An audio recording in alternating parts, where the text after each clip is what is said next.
ఆత్మస్వరూపులకు ప్రియాత్మ బంధువులందరికీ కూడా నా ఆత్మ నమస్కారం. మమగురు యోగానంద భారతి పాదపద్మములకు నమస్కరిస్తూ జ్ఞానగంగా ఛానల్ చూస్తున్నటువంటి సాధకులందరికీ కూడా నా అనంతకోటి దివ్య నమస్కారములు. ఇప్పుడు మనము గతంలో కుండలిని మహావిద్యోగ సాధన గురించి చాలా వీడియోలు పెట్టాము. ఇప్పుడు మళ్ళీ కూడా అందరూ ప్రాణాయామము ఎలా చేయాలి, ఎందుకు చేయాలి అని అడుగుతున్నారు. వారి కోసము ఇప్పుడు మళ్ళీ మనము ప్రాణాయామం గురించి కొంత వివరించుకుందాం. ఇప్పుడు ధ్యానం బాగా కుదరాలి, ఏకాగ్రత ఉండాలి, అనారోగ్య సమస్యలు దూరం కావాలి, ఆయుష్ వృద్ధి చెందాలి, శరీరం కాంతిగా ఉండాలి, తేజస్సుగా ఉండాలి, అలాగే త్వరగా ముసలితనం రాకుండా శరీరం బాగా దృఢంగా ఉండాలి అని అనుకునే వారికి ప్రాణాయామము చేయవలసిందే. ఇప్పుడు అందరూ కూడా మన వీడియోను చివరి వరకు చూడండి. అప్పుడు మీకు చెప్పే విషయాలు చాలా ఉపయోగకరంగా ఉంటాయి. ఇంతవరకు ఎవరు చెప్పినటువంటి విషయాలు మీ ముందుకు తీసుకొస్తున్నాను. అందరూ శ్రద్ధగా విని ఆచరించండి. విన్నంత మాత్రాన మనకు విద్య రాదు, ఆచరించాలి, నమ్మకం ఉంచాలి, పట్టుదలతో మనం సాధన చేసినట్లయితే మన గమ్యాన్ని మనము చేరుకుంటాం. ఇప్పుడు ప్రతి ఒక్కరికి 21,600 ఉచ్ఛ్వాస నిశ్వాసలు జరుగుతున్నాయి. 24 గంటలు అంటే ఒక్క రోజుకు 21,600 ఉచ్ఛ్వాస నిశ్వాసలు మన ప్రమేయం లేకుండా ఆ శ్వాస ముక్కు రంధ్రాల గుండా వస్తున్నది, వెళుతున్నాయి. దాన్ని అజుపా గాయత్రి అన్నారు. 2 ముక్కు రంధ్రాల గుండా ఎప్పుడు శ్వాస రాదు. ఒక ముక్కుతో ఫ్రీగా వస్తుంది, ఒక ముక్కుతో కొంచెం బిగబట్టినట్లు వస్తుంది. అందుకే మనకు సుషుమ్న బ్లాక్ అయి ఉందన్నమాట. ఇక కుండలిని శక్తి అంటే మూలాధార చక్రమందు అధోముఖంగా నిద్రాణువులో ఉన్నది అని అందరూ మహనీయులు చెప్తున్నారు.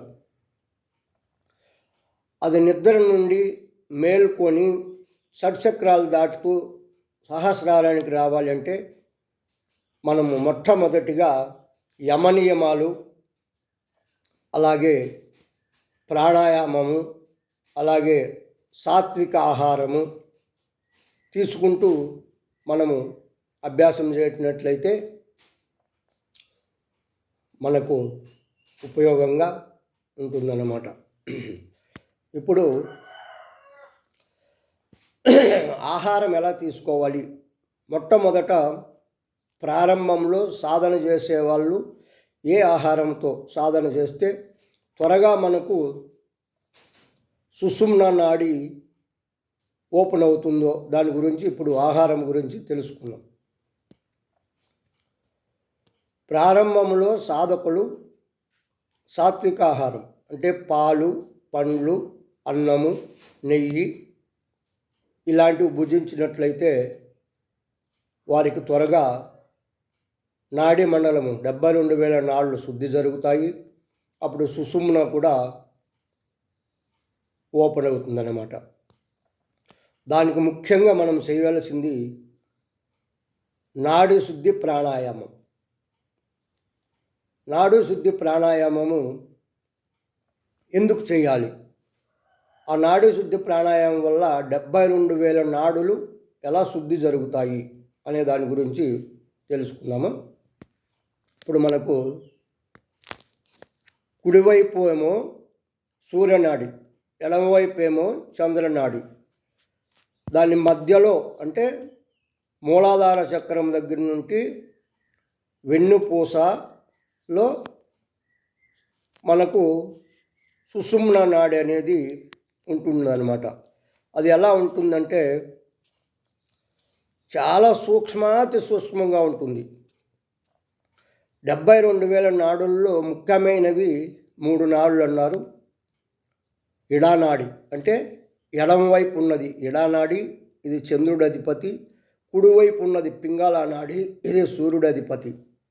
ఇది జలతత్వం, ఇది వాయుతత్వం. ఇక మధ్యలో సుషుమ్న వెన్నుపూస వెనకల నుంచి మూలాధారం ఉంటే ఇలా స్ట్రైట్గా వచ్చి ఇలాగ ఉంటుంది అన్నమాట. ఇది అగ్నితత్వం అంటే బ్రహ్మనాడి, వజ్రనాడి, చిత్రనాడి, అలాగే అమృతనాడి, ఇన్ని రకాలుగా దాన్ని పిలుస్తున్నారు. ఇప్పుడు సాధకులు వారు అనుకున్నటువంటి జీవన్ముక్తి పొందాలి అనేవారు చేయవలసినది సుషుమ్న సాధన. ఆ సుషుమ్న ఓపెన్ కాంది మనం ఎంత ప్రయత్నం చేసినా కూడా సాధనలో ముందుకెళ్ళలేము. కాబట్టి మనము అందాక అనుకున్నట్లు నాడి శుద్ధి ప్రాణాయామంతో మొదలుపెట్టాలి. ఇప్పుడు ఒక ముక్కు ఫ్రీగా పనిచేస్తుంది, ఇంకొక ముక్కు కొద్దిగా పనిచేస్తుంది అన్నమాట. ఇప్పుడు 2 ముక్కులు మనకు సమంగా శ్వాస రావాలి. 2 ముక్కులు సమంగా బ్యాలెన్స్గా శ్వాస రావాలంటే మనము అనులోమ విలోమ అంటే నాడి శుద్ధి ప్రాణాయామం బాగా చెయ్యాలి. నాడి శుద్ధి ప్రాణాయామం మనం చాలాసార్లు ఎలా చేయాలనేది వీడియోలో పెట్టాము. ఇప్పుడు మరొకసారి కూడా చెప్తున్నాను. ఖాళీ పొట్టతో చేయాలి ప్రాణాయామం. ఎప్పుడైనా ఆహారం తీసుకోక ముందు 2 గంటలకు ముందు చేయాలి. ఆహారం తీసుకున్న తర్వాత 3 గంటల తర్వాత ప్రాణాయామం చేయాలి. రాత్రి పడుకొని పొద్దున్నే లేచి అలాగే కూడా ప్రాణాయామం చేయకూడదు. కాలకృత్యాలు తీర్చుకొని శుభ్రతగా మనము ప్రాణాయామం చేయవలసి ఉంటుంది. ప్రాణాయామం చేసేటప్పుడు నిటారుగా కూర్చోవాలి. శరీరము బెండ్ కాకూడదు. నిటారుగా కూర్చోవాలి. హాయిగా ఆనందంగా బలవంతం లేకుండా మనం ఎలా చేయాలంటే కుడిముక్కును క్లోజ్ చేయాలి. ఎడముక్కు ద్వారా ఫస్ట్ కుడిముక్కు క్లోజ్ చేసి లోపల ఉన్నటువంటి గాలిని అంతా ఎడముక్కు ద్వారా బయటకు వదిలేయాలి. తర్వాత కుడిముక్కు క్లోజ్ చేసి ఎడముక్కు ద్వారా నెమ్మదిగా ఎక్కువ శ్వాసను తీసుకోవాలి. తీసుకొని ఎడముక్కు క్లోజ్ చేసి కుడిముక్కు ద్వారా నెమ్మదిగా వదలాలి. మళ్ళీ కుడిముక్కు ద్వారా తీసుకోవాలి, ఎడముక్కు ద్వారా వదలాలి. ఇలా అల్టిమేట్ చేయాలి. శ్వాస మనం లోనికి తీసుకునేటప్పుడు చెస్టు పొట్ట ముందరికి రావాలి. శ్వాస వదిలేటప్పుడు నార్మల్గా ఉండాలి. ఇలా మనము క్రమం తప్పకుండా సాత్విక ఆహారం తీసుకుంటూ ఈ నాడీ శుద్ధి ప్రాణాయామం చేసినట్లయితే అప్పుడు మనకు 2 ముక్కులు కూడా బ్యాలెన్స్గా ఉచ్ఛ్వాస నిశ్వాసలు జరుగుతాయి. నాడీ శుద్ధి ప్రాణాయామము చాలామంది 72,000 నాడులు శుద్ధి జరుగుతాయనే అంటున్నారు. కానీ దాని నుంచి 2 ముక్కు రంధ్రాలు కూడా సమతుల్యంగా ఉచ్ఛ్వాస నిశ్వాసలు జరిగేదానికి కూడా చాలా ఉపయోగపడతాయి. 2 ముక్కు రంధ్రాలు సమతుల్యంగా ఉచ్ఛ్వాస నిశ్వాసలు జరగకపోతే సుషుమ్న మార్గము తెరవబడదు. అందుకోసమే ఇలా 72,000 నాడీ మండలము శుద్ధి జరగాలి. మన 2 ముక్కు రంధ్రాల నుండి కూడా బ్యాలెన్స్గా ఈక్వల్గా శ్వాస రావాలి. రెండు ముక్కు రంధ్రాల నుండి ఈక్వల్గా శ్వాస వస్తే అప్పుడు మనకు సుషుమ్న ఓపెన్ అయ్యింది అని మనము తెలుసుకోవచ్చు. ఇంకొక విషయం, మనకు నాడీ మండలం శుద్ధి జరిగిందంటే మన చెమట మనకు వాసన రాదు, అలాగే మలమూత్రాలు కూడా వాసన అనేటివి రావు, శరీరము తేలికవుతుంది, మంచి ఆలోచనలు వస్తాయి, మగంలో తేజస్సు గ్లో పెరుగుతుంది, శరీరం పుష్టిగా ఉంటుంది, ఆకలి దప్పులు కూడా కంట్రోల్ అవుతాయి. కాబట్టి అందరూ కూడా ఈ ప్రాణాయామ సాధన చేయండి.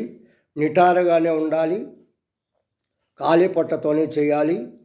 ఇలా చేస్తూ ఉంటే కొన్ని రోజులకు మనకు మన సాధన బట్టి మనము ఏకాగ్రత, సాధన, మంచి పద్ధతులు, మంచి లక్షణాలుగా ఉండి మనము ఈ మార్గంలోకి వెళ్ళినట్లయితే మనకు నాడీ శుద్ధి జరుగుతుంది. అప్పుడు మనం ఇంకా ముందుకు సాధనలో వెళ్ళడానికి అవకాశం ఉంటుంది. ఇంకొక విషయం, మనం ఎప్పుడైనా సాధన చేయాలి, ప్రాణాయామం చేయాలి అనుకున్నప్పుడు ఎడమ ముక్కు నుంచి శ్వాస ఫ్రీగా వచ్చేటప్పుడు మనము ప్రారంభం చేయాలి. ఎందుకంటే ఎడమ ముక్కు చల్లదనాన్ని ఇస్తుంది కాబట్టి మనము ఎడమ ముక్కు నుండి శ్వాస బాగా వచ్చేటప్పుడు ప్రాణాయామం చేస్తే మనకు ఏకాగ్రత పెరుగుతుంది, ధ్యాన స్థితి ఎక్కువసేపు మనం ఉండగలుగుతాం. అందరూ గమనించండి. అలాగే రాబోయే వీడియోల్లో రేచకము, పూరకము, కుంభకము ఎలా చేయాలి, వాటి ఫలితాలు ఏమిటివి తెలుసుకుందాము. ఒక్కొక్కటే మనము ప్రాణాయామాల గురించి, చక్ర స్మరణ ఎలా చేయాలి, చక్రాలు ఎలా యాక్టివేట్ చేసుకోవాలి, కుండలిని జాగృతి ఎలా చేసుకోవాలి, ఇవన్నీ కూడా మీ ముందుకు తీసుకొస్తాను. మీరు మీ అమూల్యమైన కామెంట్లను, మంచి కామెంట్లు ఇది వీడియో విన్న తర్వాత మీకు నచ్చినట్లయితే సబ్స్క్రైబ్ చేయండి, లైక్ బటన్ నొక్కండి, ఆదరించండి. మీ లైకు మరిన్ని వీడియోలు మీ ముందుకు తేవడానికి నాకెంతో ఉపయోగంగా ఉంటుంది. హరి ఓం. లోకా సమస్త సుఖినో భవంతు. మమ గురు యోగానంద భారతి పాదపద్మములకు నమస్కరిస్తూ స్వస్తి.